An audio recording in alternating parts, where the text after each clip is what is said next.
So I've been having a play around with fonts. I'm not very good at doing things like this, so bear with me. But I wanted to find out how to make the font thicker, because I've got some beautiful fonts that I've got from Creative Fabrica, and some of them on my laser are just cutting out too thin and they're breaking. So I wanted to make them thicker. Anyway, I had a little look around, couldn't really find what I was looking for. So I had a little play. And this is what I've come up with. So I'm going to go to text and I'm going to type the word Sophia.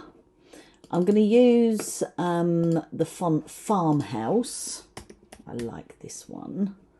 It's quite sort of cursive. Okay, so there we've got Sophia. I'm not going to weld it or anything, but I am going to go straight in and do an outline. And I'm going to go 0.012. I don't know why that, but then let's go confirm. Then I'm going to click off. Again, I don't know why this I've just wrote this down how I've done it, so it's probably wrong, and you're probably all going to tell me and go, what on earth are you doing, Marion? So I've grabbed it again, and now I'm going to subtract an overlap, not touching it again, and then I'm going to come to edit compound. Now, once I've pressed edit compound, I can go on here and I can just grab what was originally under there, i.e. the smaller bit, and get rid of that. And now we've got a thicker font. So if I come off here, I can do it again from this one. I'm still keeping all my little bits in there.